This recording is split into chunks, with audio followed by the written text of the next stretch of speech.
The lion inside.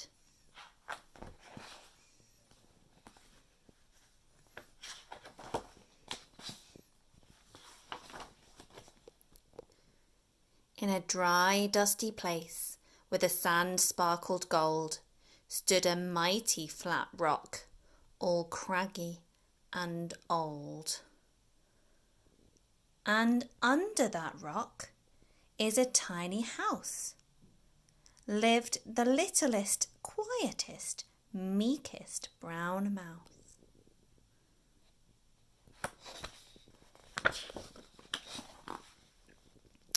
He was so very tiny, so incredibly small, that nobody noticed him ever at all. Hello?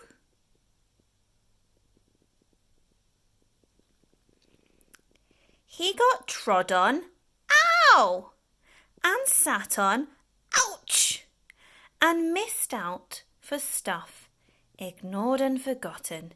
Yes, mouse life was tough. Meanwhile, far above, on top of the rock, times were quite different. It was Lion o'clock. This huge, toothsome creature made sure everyone saw how important he was by how loud he could roar.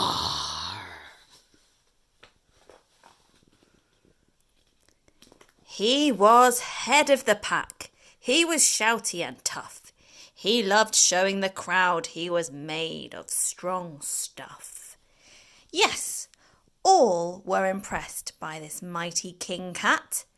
If only, thought Mouse, I could be more like that. There he is down there, looking at the lion. Then, late one dark night, in his Minnie Mouse bed, the cleverest thought popped into his head. He jumped from the covers and held up a paw. "I've got it," he said. "What I need is a roar." I mean, what if this mouse with the weeniest squeak was a little bit more grrr and a little less meek? Well, he'd still be the smallest of fuzzy brown mice, but he'd make friends, and that would be nice. Yes, thought the mouse, I must find out how. I will learn how to roar, and I will learn it now. Oh, look, he's getting a book off the shelf. How to roar. But, oh gosh, there was one beast, only one, who could teach him this thing. But he might have a feast. It was time to be strong. Take a chance. After all, forever was such a long time to feel small. So he made himself brave, and he thought like a winner. He set off for the top, hoping not to be dinner. Off he goes. It felt like the scariest thing he could do. But if you want to change things, you have to start with changing you.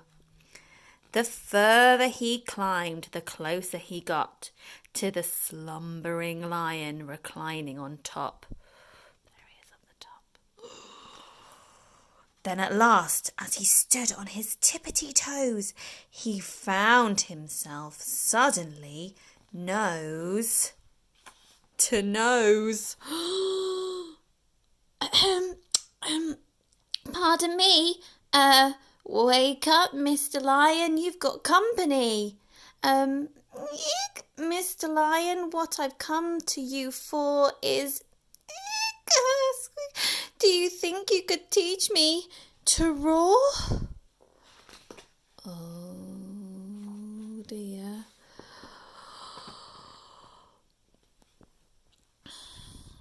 silence befell the twinkling plain.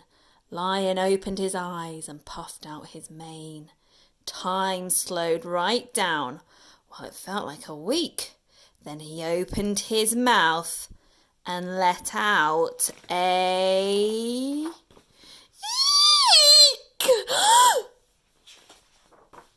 Oh, the lion was shaking, his paws all a fumble. He was backing away with a scrambling tumble. "Don't hurt me," he whimpered. "Oh, try to be nice."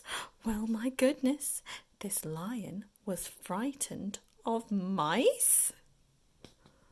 "Don't worry," Mouse peeped. "I'm a friend, not a foe.